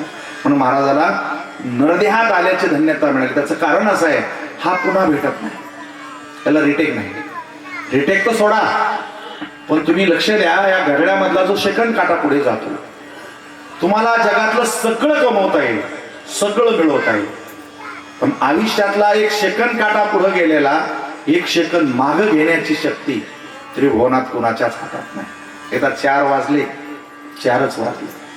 हे रस्त्याचा भिकारी असो का देशाचा राजा असो, महापंडित असो की अति मूर्ख असो, एक सेकंद सुद्धा रिप्लाय देत नाही आपल्याला. त्यामुळे याचं मूल्य जाणून आपण अधिकाधिक याचा फायदा करून घेतला पाहिजे. याचा फायदा होणार कशा नाही, हे ज्यांनी दिलं आपल्याला हे त्याला द्यावं लागतं. हे कुणी दिलं आपल्याला, मी तुमची वाट पाहतो. देवे दिला देह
जन हो. आपण ऐकत आहोत जगद्गुरु तुकोबारायांच्या हृदयाचे भाव. आपल्या ठिकाणी असणाऱ्या दुःखाची आत्यंतिक निवृत्ती आणि आनंदाची शाश्वत प्राप्ती ही संतांची अभिप्रेत साधना. संसारामध्ये आनंद नाही का? आहे ना. आनंद नसता तर तुम्ही राही नसता त्या ठिकाणी. प्रपंचात आनंद आहे, फक्त तो टिकत नाही. आजचा उद्या राहत नाही, उद्याचा परवा राहत नाही, परवाचा तेरवा राहत नाही. लग्न झाल्याबरोबर आपण अनेक वेळा फोटो दाखवतो, हे बघा अशी मुलगी केली, बघा ही अशी आहे, गावात कुणाची नाही, तालुक्यात कुणाची नाही. तीच म्हातारी 70-80 वर्षे झाली की ती आपल्याला म्हणते जावा देंगीत, आता काय राहिलं गावामध्ये. म्हणजे जे प्रेम सुरुवातीला असतं तो आनंद राहत नाही. म्हणून आपला आनंद आहे, फक्त तुम्ही त्या भरोश्यावर राहू नका. आनंद आहे, फक्त तो शाश्वत नाही, बिलकुल टिकणारच नाही तुम्हाला आनंद. कोणताच आनंद संसारातला टिकणार नाही. या फलन चुंबिता फलन तुरुंबिता, जो काही पंडू सुता तो रुखच्या. हे वाळलेलं झाड आहे संसार नावाचं. त्याला कधी फूल येत नाही, कधी फळ येत नाही, कधी सुवास येत नाही, कधी गंध येत, त्याला काही रिप्लेस नाही. त्याच्यामुळे त्याचं पान पिवळं पडलं की ते गळून पडावं आणि संपून जावं, असा त्याचा कार्यक्रम. तसं इथं नाही ना. इथलं मूल्य वेगळं आहे आणि ते मूल्य मला तुम्हाला समजावून सांगायचं. तर याची किंमत करून घ्या. जरा सरळ बसत जा, जरा व्यवस्थित. चांगलं पाणी पित जा, चांगलं जेवत जा, चांगलं खात जा, प्राणायाम करत जा आणि शरीराचा जास्तीत जास्त उपयोग चांगला करून घ्या. प्रपंच तर करतायच, पण संतांनी काय केलं ते बघा. ज्ञानोबरायाने काय केलं बघा. ज्ञानोबराय हा वेगळा विषय आहे, ते त्रिभुवनातले सर्वश्रेष्ठ योगी आहे. पण ज्ञानोबरायाने या शरीराचा उपहास केला नाही, या शरीराची कधी निंदा केली नाही, त्याला फेकून दिलं नाही. त्या मिळालेल्या 22 वर्षाच्या आयुष्यामध्ये या शरीरामध्ये उत्तम योग मिळवून आणला. कुंडलिनीवरती ताबा केला, मन ताब्यात घेतलं, इंद्रिय जिंकली आणि समाधीमध्ये इतकं सुंदर शरीर ठेवलंय. जो कोणी माऊलीच्या पुढे डोकं ठेवतो, जो जे वांछील तो ते लाहो प्राणी, त्याच्या सगळ्या इच्छा पूर्ण होतात. आणि ते चंद्रसूर्य आहे तोपर्यंत समाधी संजीवन समाधीत आहे. म्हणजे बघा बरं, ज्ञानी माणसानं ज्ञानी झाल्याच्या नंतर शरीराचा उपयोग किती चांगला करून घेतला. ज्यांचा अभंग मी घेतलाय ते पण ऐका ना. तुकाराम महाराज त्यांनी तर शरीर खाली ठेवलंच नाही. हे ठीक आहे, वैराग्य वगैरे सगळं सांगणं, पण शरीर काय केलं? सोबत नेलं ना. सोबत कोण नेतो? कोणती गोष्ट नेतो माणूस? जी गोष्ट माणसाला आवडते ती. आता 100 रुपयाच्या चपला नाही, पण बऱ्याच जणांच्या मांडी खाली येत. त्याचा अर्थ कीर्तनापेक्षा चप्पल आवडती. कोणी नेली तर काय करावं, लक्षात. तर चप्पल जर माणसाला आवडती तर शरीर जोपर्यंत आवडतं तोपर्यंत आवडतं म्हणूनच नेलं होतं ना. मग तुकोबाराने शरीर का नेलं त्याचं कारण सांगते. म्हणले होते, या शरीराच्या माध्यमातून विठ्ठल भेटला. शरीर माध्यम खलु धर्म साधन. शरीर उत्तम चांगले, शरीर सुखाचे घुसले, शरीरे साध्य होय केले, शरीरे साधिले परब्रह्म. मला सांगा, तुमचा आवाज फार गोड आहे, हे सगळं जरी खरं असलं, पण शरीरच नसेल तर आवाज कुठून आणणार? माझी विद्वत्ता खूप गोड लागायला लागली तुम्हाला, पण शरीर नसेल तर मी ती कशी प्रगट करणार? देव जरी असला तर मी नसेल तर मला जगात काही उपयोग नाही. म्हणून तुम्ही शरीराला नीट बसा आणि याचं थोडंसं मूल्य आपण बाजार भावात पाहूया. सरळ बसा. डोक्याला जीव लावायचा पहिल्यांदा. सध्या डोक्यातच गडबड झालेली आहे, डोकी चांगली राहिली नाही. याला सेफ ठेवत जा. हे ज्या टोप्या वगैरे घातल्या ना तुम्ही, मला खूप आवडल्या. कारण ह्या नुसत्या टोप्या नाहीत, हे मोबाईलच्या कव्हरासारखे डोक्याचे कव्हर आहे. अलग लक्षामध्ये. हे फेटा का बांधला? त्या काळामध्ये सुद्धा हे फेटा याच्यासाठी बांधला होता, याच्या दुसऱ्याची कोणाचे विचार घुसू नाहीत म्हणून याला असा पक्का, असा चांगला 9-10 फुटाचा आणून असा पक्का बांधून ठेवला होता. याच्यात कुठून व्हायरस होऊ नये, याच्यात घुसू नाही, काहीतरी गडबड होऊ नये म्हणून याला बांधून ठेवलं होतं. आणि आता हे लोक कमी राहिले, हे राहिले नाही. आता हे जे टोप्यावाले हे पण थोडे राहिले. आता हे टोप्या का घातल्या त्याचं कारण असं आहे की अँटिना उघडा असू नाही. उघड्या अँटिन्यावर कावळे चिमण्या काहीतरी गडबड करून जातात. त्याच्यापेक्षा तो झाकून असला पाहिजे. म्हणजे आपलं डोकं शाबूत असलं पाहिजे. आपलं डोकं चांगलं असलं ना, खूपच छान मजा येते. तुम्हाला आठवतंय म्हणून एकदा पुन्हा एकदा सांगतो. 30 वर्षापूर्वी कसा अँटिना होता सांगता का? एक काडी असायची, तिला आडव्या आडव्या काड्या असायच्या. Black and white T V असायचे, रंगीत टी व्ही नव्हते. रामायण आणि महाभारताच्या मालिका सुरू असायच्या. श्रीमंत माणसाच्या घरी गावात टी व्ही असायचा, 1 अर्धा किंवा 2 माणसाच्या. सगळा गाव रामायण पाहायला येऊन बसायचा. रामायण असं रंगामध्ये यायचं आणि अँटिनेवर 1 निरू जाऊन बसायचं. ते कच्चा अँटिना गरकन फिरायचा. अँटिना फिरला की टीव्हीतले राम गायब, सगळ्या मुंग्या यायच्या. मग एक सदस्य वर जायचा आणि खालचा मेंबर त्याला सांगायचा, अर कर इकडं, अरे कर इकडं. अँटिना जाग्यावर आला की राम दिसायचे, अँटिना सरकला की बोला काय दिसायच्या? आता तिकडं पाहायचं नाही. आपलं डोकं, आपले विचार जर परफेक्ट असतील तर त्रिभुवनात तुम्हाला कोणी हलवू शकत नाही. पण तुमचा का अंटीना सटकला तुम्ही सांगा काय. मग कोणताच माणूस शांत नाही आज. वच वच वच वच वच वच वच डोक्यात मुंग्या आहे, हे करू का ते करू का काय, त्याला करायचंच काय मला अजून नक्की कळाना. त्याला न्यायचं काय, देवानं तर सिस्टीम ठेवली नाही काही न्यायची, काही नेता येत नाही, फक्त त्याला करायचं काय तेच कळना माकड. त्याच्यामुळे तर असा जसा जसा अँटेना फिरला तसं तसं होतं. म्हणून याला जीव लावा. चला, हे नुसतं विनोदासाठी सांगितलं मी तुम्हाला. आता खरी गंमत अशी आहे, इथं जास्त कव्हर, नमस्कार बसा. इथे गंमत अशी आहे ना, इथं एक सेन्सर आहे शेंडीच्या खाली. तुम्हाला सेन्सर समजत नसेल तर रिमोट तुम्ही नाही का चॅनल बदलिता, तसं इथले चॅनल असे मनानच बदलत पट्टा पट्टा पट्टा पट्टा पट्टा. इथं तर इथं एक सेन्सर आहे, बारीक असा एक टिकली छोटीशी, तिला अध्यात्मात सहस्त्रदळ चक्र म्हणतात. आणि ती टिकली कनेक्ट केलेली आहे ब्रह्मांडाशी. म्हणजे तुमच्या डोक्याची किंमत किती तुम्हाला कळली पाहिजे. जगातला कोणताही मोबाईल तुमच्या डोक्यापुढं काम करीत नाही. कोणते ग्रह, सूर्य सुद्धा काम करत नाही. तुम्ही फक्त आता डोळे बंद करा, नुसतं विष्णूचं ध्यान करा, तुम्हाला ते वैकुंठात नेते. सेन्सर लगे विष्णू दाखवतो. तुम्ही डोळे बंद करा, कैलास लगे महादेव, ब्रह्मदेव. हे सोडा, तुमची मुलगी जर अमेरिकेला असेल, अमेरिका तिचं घर दिसतं. ते सोडा, वासरू दिसत, बायको दिसती, गहू दिसते, ज्वाऱ्या दिसत्या, घर दिसते. हे दिवसात दिसते, पण हे डोळे बंद झाले तरी पण दिसते. काहीला स्वप्न पडते, पंख फुटते, काहीच्या सोयरिकी होत्या, काहीचे लग्न लागते, काही सोपीत झोपली तर निवडून येते. म्हणजे इतके कार्यक्रम. आणि ते जे सेन्सर आहे ना, मग ते सेन्सर जर नीट झालं तर ते सेन्सरच त्याला देव करते. लक्षात. म्हणजे ते सेन्सर मध्ये जर गडबड झाली तर तो अत्याचारी, बलात्कारी, पापी, दुश्मन, राक्षस होऊ शकतो. पण तो जर क्लिअर राहिला तर माणसाचाच देव होतो. अहो, देव दुसरा नसतो हो. चांगलं काम करणाऱ्या माणसाला लोक बोलतात तो माणूस नाही, देव माणूस आहे. आणि जेव्हा त्याचं आयुष्य सगळं त्या कामात गेलं की त्याच्यातला माणूस शब्द काढून टाकायचा. लोक त्यालाच काय करतात, देव. आणि मग हे काय चाललंय, हे काय चाललंय हे सांगण्यासाठीच मी अभंग घेत होतो. माणूस आहे. मग माणसं नंतर काय म्हणायला लागली ना, बाबा ते काही माणसं साधी नाही. ते कोणते माणसं आहेत, देव माणसं आहे. आता तो माणूस राहिला नाही.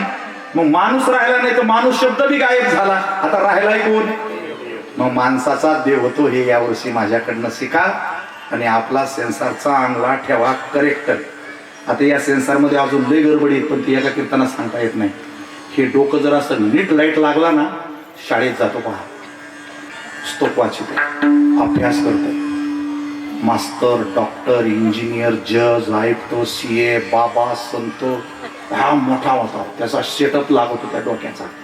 ज्याच्या डोक्याचा सेन्सर गडबड झाली का, ते पुस्तक चोरीन, पेन चोरीन, चपला चोरीन, त्याला बुक्क्या घालीन, बिस्किट मारीन. हा, त्याला महाराज करा, तुम्ही काही करा, दिंडीत न्या, ते बिस्किटासाठी फळण. महाराज करा, तो गावाला लुटीन, भानगडी करीन, दक्षिणा, मंदिर, पावत्या, भानगडी, उद्योग करतच बसन. आपण समजून घ्यायचं डोक्यात खराब झालेला आहे कार्यक्रम. काय गरज आहे का तुला, काहीच कार्यक्रम नाही. तो डोकं खराब झालं आपलं, याला बेजार, त्याला बेजार, त्याला. बरं, हो मलाच त्रास होतो असं नाही. ज्याचे अँटेना खराब झालेले, सकाळी फक्त एक शब्द खौट बोला, घरात दिवसभर वातावरण तंग. गावामध्ये बी माणसं बोलते, गाव बी तंग. अहो, माझं बोलणं नीट आहे का, हे टीव्हीवर माणसं रॉंग बोलते, राज्य पिटत काय हलवून. हे अँटीने खराब झालेला कार्यक्रम आहे, त्याला काय बोलावं ते कळत नाही. म्हणून पहिल्यांदा इथं जपा तुम्ही आणि याची ताकद पहा. त्याला असं बटन दाबायची बी गरज नाही. याला तर दबावून नंबर लावा लागतो, याला रेंज लागेल, याला रेंज बिन काही लागत नाही. मग तुमची ऊर्जा, तुमची पावर, तुमची आत्मशक्ती जर सत्याला चिटकली ना, तर त्याचे तुळशीराम बाबा होतात. तुमची पावर, तुमचा मेंदू, तुमची शक्ती, तुमची एनर्जी, तुमची ऊर्जा जर समतेत चिटकली ना, तर त्याचाच माणूस साधू होतो. तुमची पावर, तुमची ऊर्जा जर व्यवहारात चिटकली ना, तर तोच माणूस दलाल होतो. तीच गोष्ट जर तुमची जर चुकीची झाली ना, माणसं माणसात ठेवत नाही. म्हणून जगात दुसरं तिसरं काही नाही, आपल्या डोक्यावरती अवलंबून असतं. इथं ना कोणी देव आहे, ना कोणी धर्म आहे. तुमच्या मनावर अवलंबून आहे. तुम्हाला पटत नसेल तर मी सांगतो तुम्हाला. भगवान श्रीकृष्ण जेव्हा पांडवाकडे येत होते, मग काय कौरवाला बोलत नव्हते का? दुर्योधनाच्या घरी जात नव्हते का? त्याचा चहा पाणी करत नव्हते का? करतच होते. पण दुर्योधनाच्या मेंदून कृष्ण देव आहे असं शेवटपर्यंत मान्य केलं नाही. सर्व नाश झाला. काय राम रावणाच्या युद्धामध्ये राम रावणाच्या समोर उभे नव्हते का? तुम्ही आता रामाची नावं घेता, ध्यान करता, ते राम प्रत्यक्ष रावणाच्या पुढे उभे होते की? युद्ध चालत असताना दिवसभर सगळा कार्यक्रम चालायचा, पण त्याचा ब्रेन सेटअप झाला नाही. त्याला मारावंच लागलं. म्हणून लक्षात ठेवा, याला लय जीव लावत जा. म्हणून ते ब्राह्मणाची पोरं आहे ना, इतक्या जाग्यात वस्तारा लागत नाही. ते आंब्याची झाडं कलमी असली ना, त्याला शेतकरी काट्या लावून ठेवतो. तसं ब्राह्मणाची पोरं, हुशार पोरं शेंडी लंबी ठेवते. कारण जितकी शेंडी लंबी असली तितकी चॅनल चांगले दिसते. श्लोक, संस्कृत, सीए, पीए अलग लक्षामध्ये. म्हणून तुम्ही पहा, राज्यामध्ये सगळे हुशार कोण कोण आहे? जोशी, कुलकर्णी, देशपांडे, शिका त्यांच्याकडनं. सगळ्या बँकेचे अधिकारी कोण असतात? शांत लोक, डोक्याना. आपले काय करीत नाही, बँकच पेटून देईन.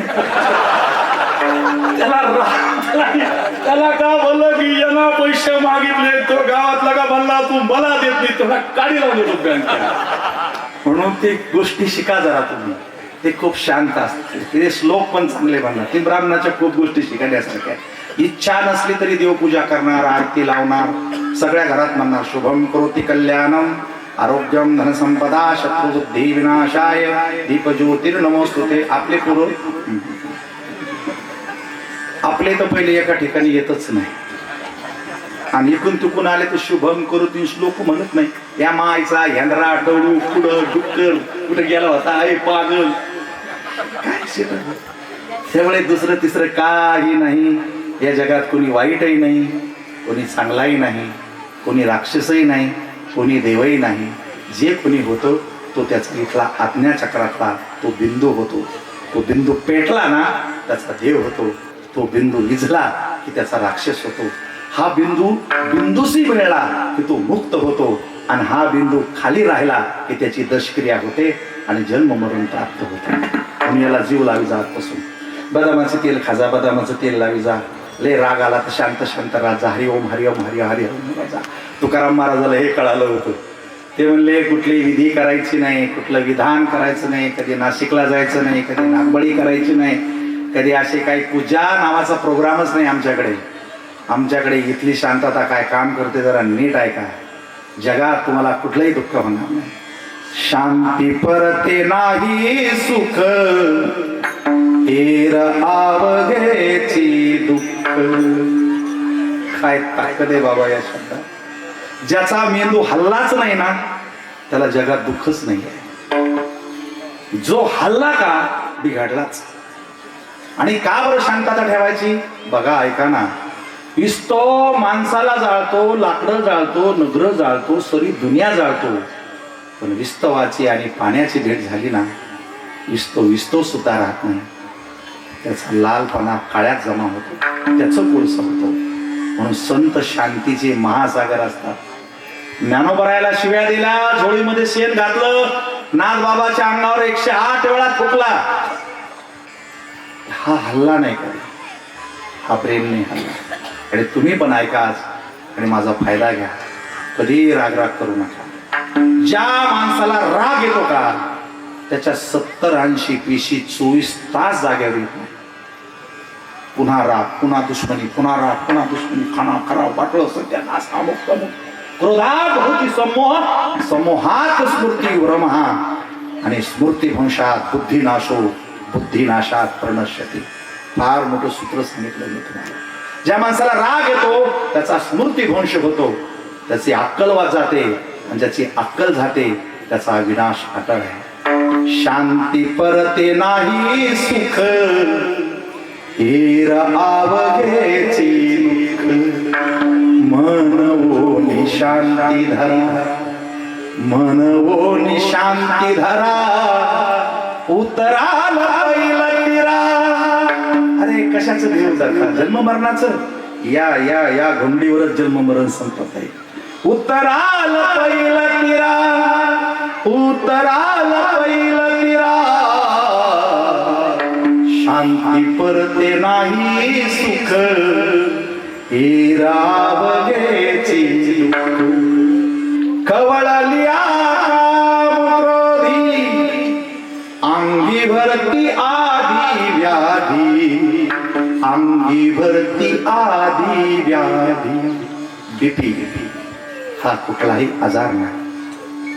जेव्हा तुमच्या मनात अनेक गोष्टी साठतात आणि ज्या कधीच तुम्ही कोणाला बोलत नाही, तेव्हा तुमच्या हृदयावर आलेला दाब, त्याचं नाव आहे ब्लड प्रेशर. हे डॉक्टराकडे कधीच नीट होत नाही. डॉक्टर काय सांगतात माहिती तुम्हाला? मरेपर्यंत गोळ्या घ्या. काय करतात? कारण ती बीपीची गोळीच नाहीये, ती तुम्हाला त्या दिवशी फक्त ओल्ल करते. तुमचा राग पुन्हा तुम्हाला असं करतो. मला बोलावलंच असेल, आज पाया पडतो, फक्त तुम्ही सगळेजण आज राग, द्वेष, मत्सर त्या मंडपात टाकून द्या.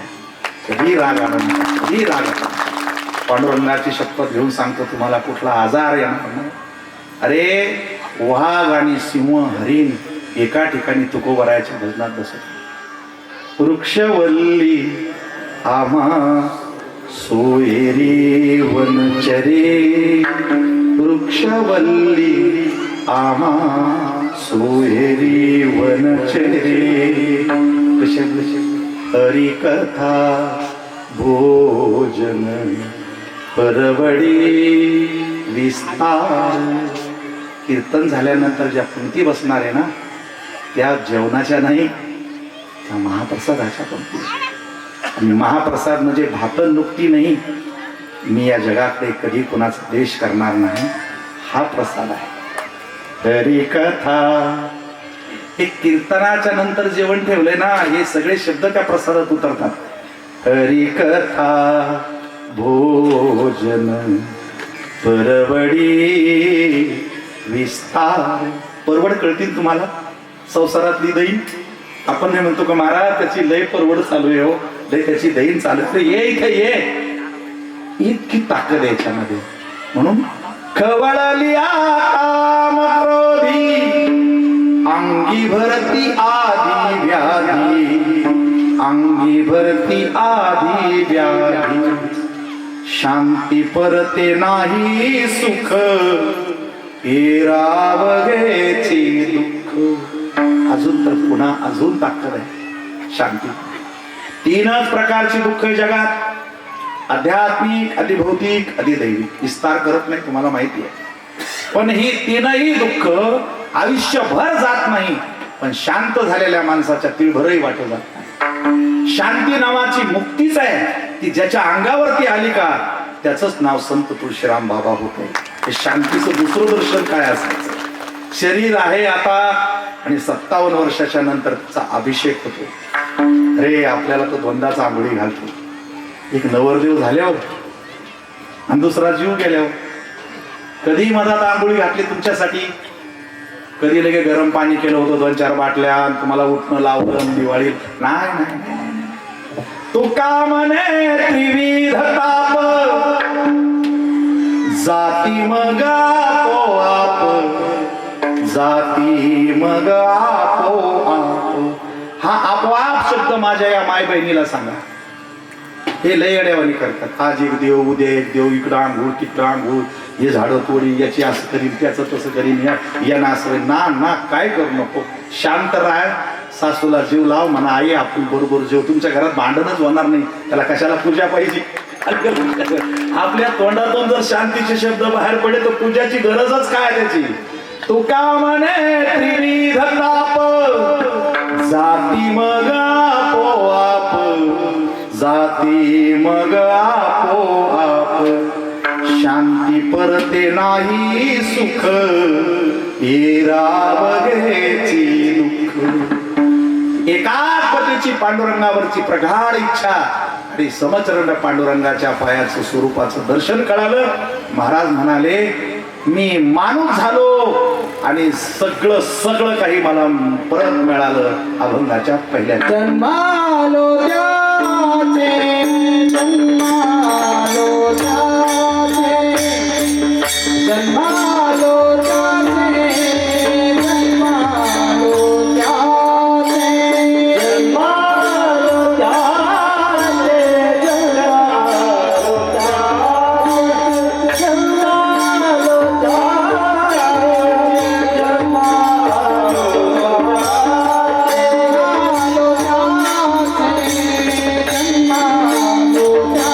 त्याचे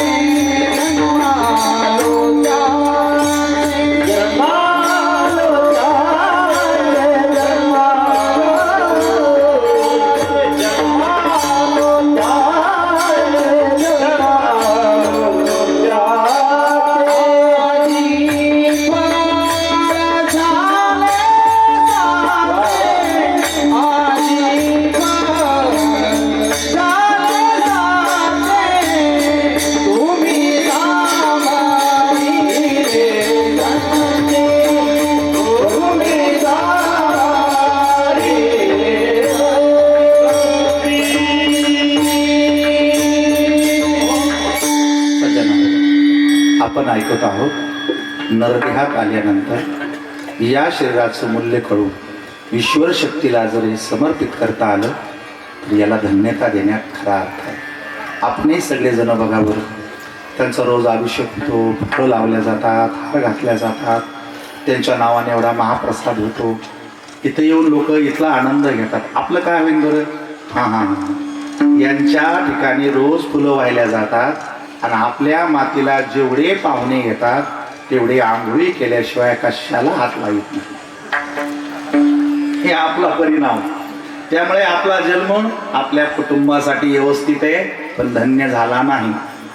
सत्तेत गेला, व्यवस्थित कमवलं पण धन्य झाला नाही. संसार मोठा केला, धन्य झाला नाही. पण देव आपला केला, आता धन्य झाला. म्हणून आज त्याचं फळ मला या निमित्ताने पाहायला मिळालं. सर्व संतांनी आपलं जीवन पांडुरंगाला समर्पित केलेलं आहे आणि पांडुरंगाच्या चरणाचा आश्रय घेऊन अशी अनेक संत आपलं जीवन हे कृतार्थतेचा अनुभव घेतात.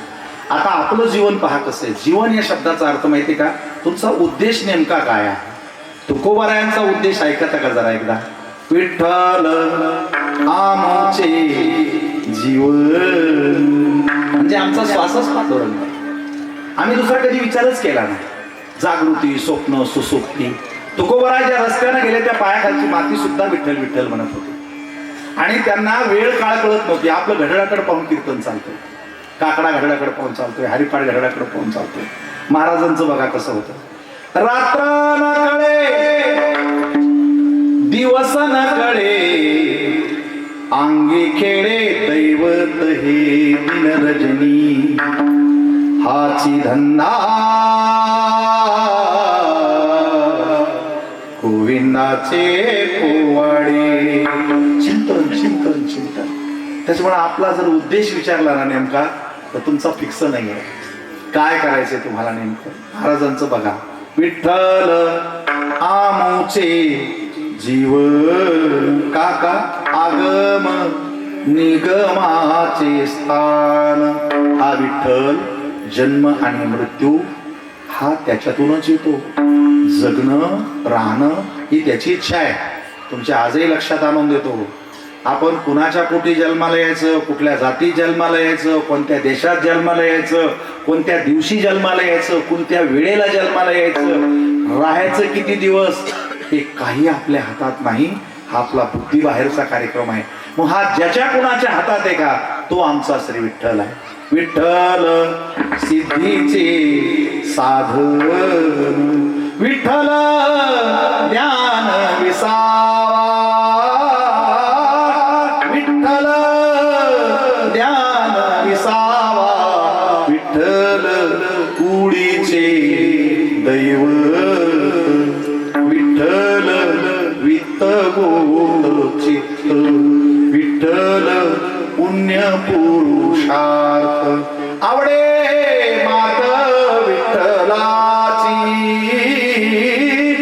आवडे मात विठ्ठलाची, विठ्ठल कुडीचे दैव. असा हा श्रीहरी जगनियंता पांडुरंग परमात्मा हा संतांनी आम्हाला दाखवला आणि संतांमुळे आम्ही त्याच्या चरणाशी गेलो आणि त्यांनी आम्हाला सांभाळलं. आता आमच्या जीवनात कुठल्याही प्रकारचं भयही राहिलं नाही आणि भीतीही राहिली नाही. अभंगाची तुम्ही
असे जालेंदर भाऊ, हा हार आपण आणला, माझ्या गळ्यामध्ये टाकला, हा मला नसतो.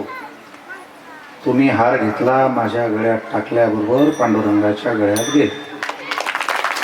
लोक म्हणतील महाराज काय लोकाला फसवायला लागले. असं कुठं होत असतं का? होत असतं. कोणाच्या मोबाईलमधून कोणाच्या मोबाईलमध्ये पैसे जात असते, कधी जात असते दिवसात. फक्त त्या फोनमध्ये फोन पे घ्यावा लागतो, ते ॲप आहे. तसं हा तुमचा पांडुरंगाला मिळाला जालंधर भाऊ हार, कारण एवढं तुमच्याकडे पुण्य पे आहे. इकडं फोन पे लागतो, इकडं कोणता लागतो? पुण्य पे लागतो. तो पुण्य पे झालेला आहे. आपण याला आपल्या नावातच वंदनाताई नाव आहे, दुसरं नाव ज्ञानेश्वर आहे. आमच्यासाठी खूप चांगलं आहे. वंदनीय कार्य करा आणि ईश्वराचा आशीर्वाद घेऊन मोठे व्हा.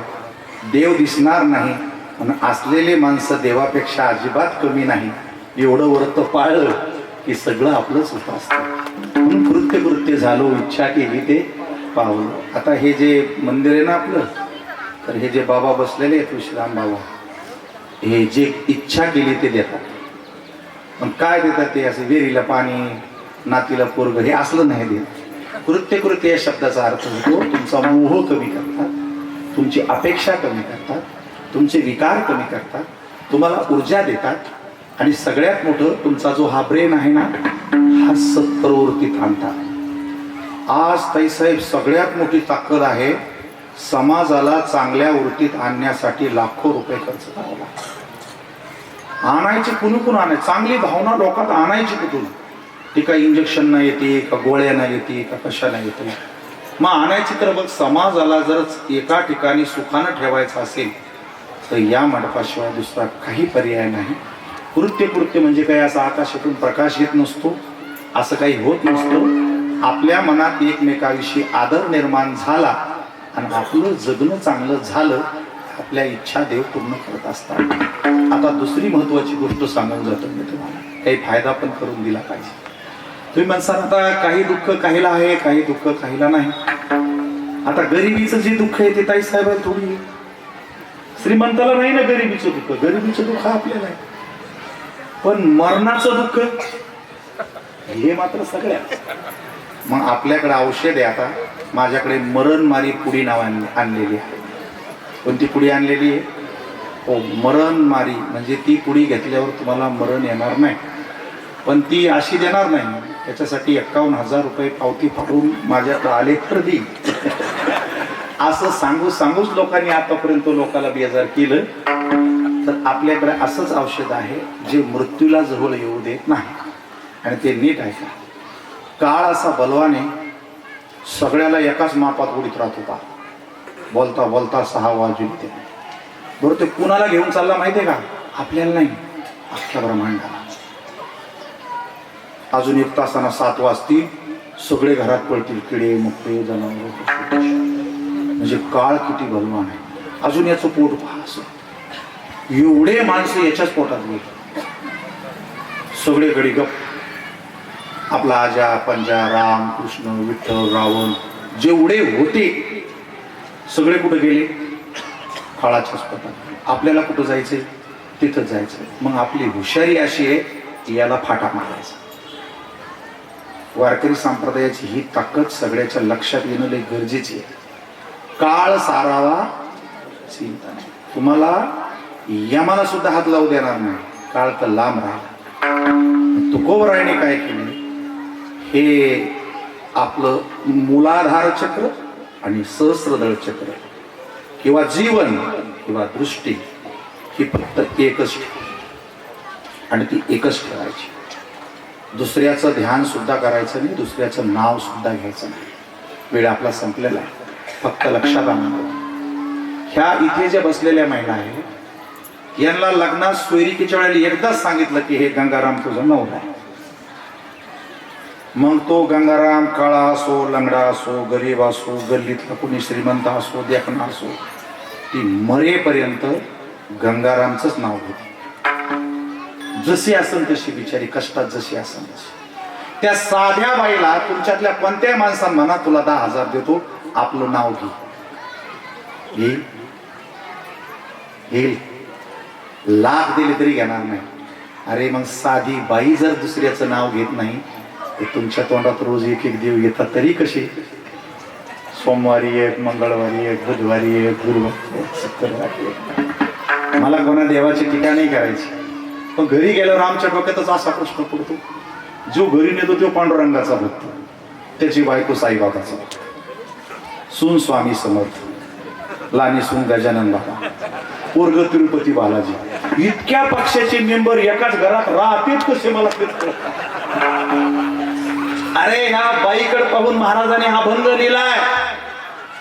ती म्हणली जशी असन तशी, पण ती दुसऱ्याचं नाव घेऊ शकत नाही. तिला पतिव्रता म्हणतात. पतिव्रते जैसा भ्रतार प्रमाण, तिला तिचा नवरा जसा मान्य तसा आम्हा नारायण.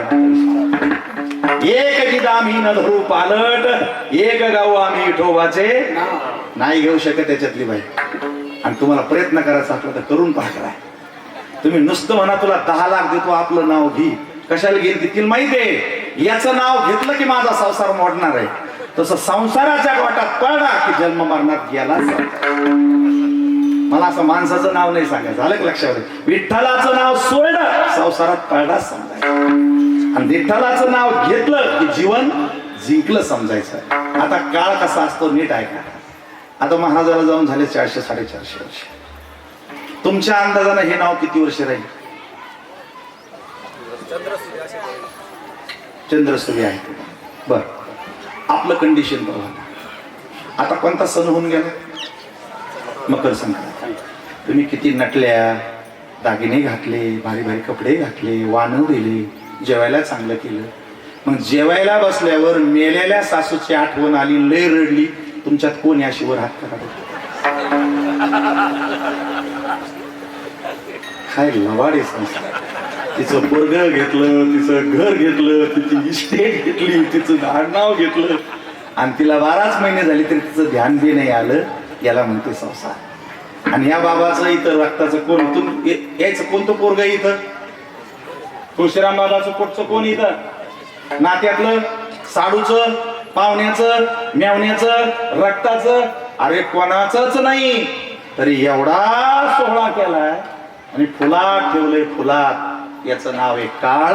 वाट जात नाही. माझ्यासारखे कोट्यावधी कीर्तनकार जन्माला आले, म्हणावं लागेल तुका म्हणेच. आमच्या लिमिट आहे. पतसंस्था कशा असतात? लिमिटेड. तसं यांना कोणत्याही मठावर बसू द्या, किसन म्हणे ज्या दिवशी म्हणतील का त्या दिवशी मठातच काढून दे. मला केवढं नाव कमवू द्या, मी ज्या दिवशी सुदाम म्हणे म्हणाल का त्या दिवशी स्टेजच्याच खाली हाकलून देतील.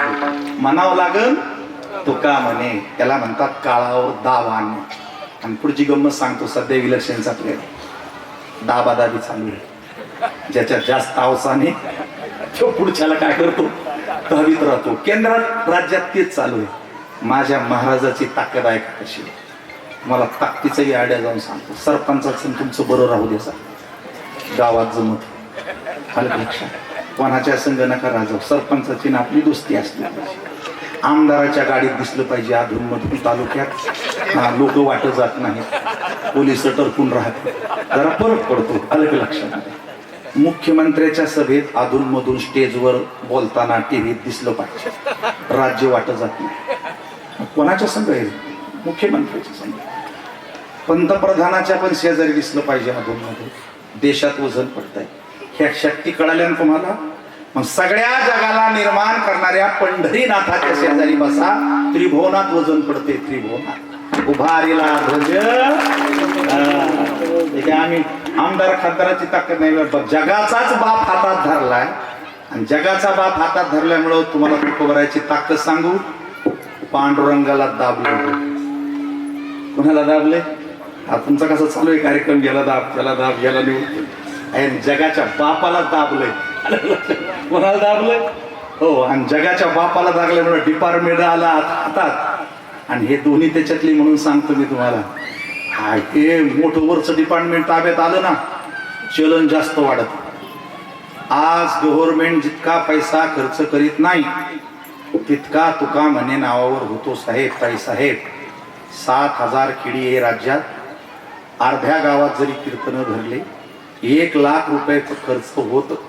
जास्त धरा, आज 6 पंक्ती झाल्या. 2 लाख रुपये जर एका दिवसाचा खर्च धरला तर 2 गुणिले 3, 3 दोन्ही 600 कोटी रुपये पर डे तुका म्हणे नावावर खर्च होतो. अलर्ट. डिपार्टमेंट मध्ये ती ताकद नाही. आणि डिपार्टमेंटचा आणि आमचा फरक लक्षात घ्या. नीट आमच्याकडे या, आमच्या पक्षात. त्यामध्ये महिनाभर ड्युटी केली तर 1 तारखेला 5 तारखेला पगार करते. कधी कधी 3-3 महिने करत नाही. आमच्याकडे रात्री ड्युटीला आला आणि 11 वाजता जरी उपरनं सोडलं तर कॅश, उधार कधीच नाही. तरी तुम्ही भजन करीत नाही. मग तुम्हाला म्हणावं, अरे सगळा नगदी माल आहे हा, उधार नाही, काय नाही, काय नाही. 450 वर्षाची कीर्तनाची परंपरा असे, 700-800 वर्षाची. दक्षिणा कोणाची काही असू द्या. एखादं गाव असं म्हणलं का की महाराज एवढे पैसे पुढच्या वर्षी देऊ, उधार राहू दे. अरे किराणा उधारे, सोनं उधारे, कपडे उधारे, खत उधारे, आणि तुमचा देव उधार नाही ना, तो नगदी आहे. आणि जो नगदी आहे तो आपला केला पाहिजे. त्यासाठी त्यांचंच बोलणं नीट आहे का? आता एकाच वाक्यात सांगेल. आई करे जना, कुण्या जातीसाठी नाही, कुण्या देशासाठी नाही, कुण्या धर्मासाठी नाही, कुण्या वर्गासाठी नाही, केवळ मानवासाठी. आई करे जना, तुझ्या स्वहिताच्या खुना, तुझं बरं फक्त येणारच होणार आहे. पंढरीचा राणा मना माझी स्मरावा, पंढरीचा राणा मना माझी स्मरावा. मग कैचे रे बंधन वाचे गाता नारायण, भव सिंधू तो जाण याची तिरी सरेल. आई करे जना, तुझ्या स्वहिताच्या खुना, पंढरीचा राणा मना माझी स्मरावा. हे कीर्तन नव्हता, हे वेदांचे सार, शास्त्रांचे गौहार. पाहता विचार हाची करती पुराणे. आई करे जना, तुझ्या स्वहिताच्या खुना, पंढरीचा राणा मना माझी स्मरावा.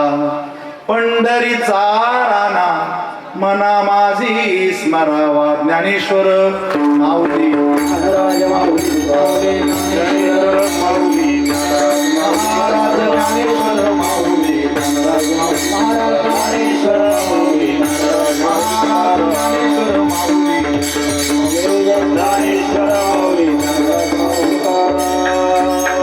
संत श्री तुळशीदास महाराज यांच्या पुण्यतिथीच्या निमित्ताने चालू असलेल्या सप्ताहामध्ये बाबा आपण आलात. महाराज तुमच्या नियोजनाखाली उत्तम असा कार्यक्रम चालू आहे. आपण मला बोलावलं, महाराजांची सेवा करण्याची संधी दिली. अध्यक्ष आणि विश्वस्तांचा गावकऱ्यांचा मनापासून आभार. ताईसाहेब आपणही वेळात वेळ काढून आला. समाजाच्या हितासाठी, समाजाच्या बऱ्यासाठी काम करा. नाना आपणही आलात, शांत चित्ताने ऐकून घेतलं. आज काय शिकायचं बरं? रागराग करायचा नाही, चिडचिड करायची नाही, शांत राहायचं. या ब्रह्मांडात जे घडणार आहे ते घडणारच आहे. त्याला मी तुम्ही कोणी कारणीभूत नाही आणि काही करू शकत नाही. मग ज्यांची आपण पुण्यतिथी करतो त्यांचे काही गुण आपल्या अंगात आले पाहिजे की नाही? ज्याच्या शेजारी बसलं त्याचा गुण लागत असतो. तंबाखूवाल्याच्या शेजारी बसलं तर हळूहळू तंबाखू खावी वाटते. गांजाटाच्या शेजारी बसल्यावर गांजाट तो महादेवाचा पेला म्हणून का होईना आपल्याला पाच येतो. बरं, दारूवाल्याचा कार्यक्रम आणखीन चांगला आहे. बाबा दारूवाल्याचं आता वर्णन करण्याची पाळी आलेली. दारूवाले दुसऱ्या दारूवाल्याची निंदा करीत नाही आणि दारूची बी करीत नाही. ती पेताडा असो, देसाडा असो, इंग्लिश असो, कशी असो, कोणताच बेवडा म्हणत नाही हे अशी ती तशी. तुम्ही मात्र म्हणता यो महाराज असा, तो महाराज असा. काय म्हणावं तुम्हाला? पुन्हा दुसरी गोष्ट अशी, पेनारा ना, श्रीरामपूरचा पेनारा जालन्याच्या पेनाराची निंदा करीत नाही की हे इकडची पेरडी अशी आहे, इकडची. तुम्ही मात्र ते करता. आणि दुसरी गोष्ट, तो त्याचं काम जास्त इमानदारीनं करतो जे टाळकरी करत. माणूस पेनाराला पेनारा भेटला की ते म्हणतो चल तुला पाहिजे. काय उदार अंतकरण असतं. तुम्ही कुठे म्हणता चल तुला माळ घालतो? तुम्ही म्हणत नाही ना. अजून त्याचं काम पहा कसं महत्वाचं. चल तुला पाहिजे तो म्हणल्यावर पुढचा काय म्हणतो? मला नाही घ्यायची. म्हणतो मग 5 घ्यायची नाही म्हणल्यावर काय म्हणतो? 5. तसं तुम्ही काय म्हणलं पाहिजे? साडूला, पाहुण्याला, मेवण्याला, आम्ही बिगर दारूवाल्या माळकऱ्याच्या घरी पाणी पित नाही. तुमचं वजन पडन का नाही? तुम्ही एकादशी सोडीता पुरणपोळ्याच्या दिवशी काय हलवण्याची पाठ. तुमचं वजन साडूवरच पडायला तर काळावर कधी पडत? काळावर वजन पडण्यासाठी तुम्हाला तुमचं नीतिमूल्य जपून ठेवावं लागेल. जे वडगावमध्ये तुळशीदास बाबांच्या चरणाशी आहे. सगळ्यांना मनापासून अभिवादन. स्वस्त राहा, मस्त राहा, आनंदात राहा, बिनधास्त राहा, संत भक्ती करत राहा आणि अशाच एकोप्याने आणि सातुरतेने आपल्याच गावाचा स्वर्ग करा ही पांडुरंगाच्या चरणी प्रार्थना. घाईत वेळ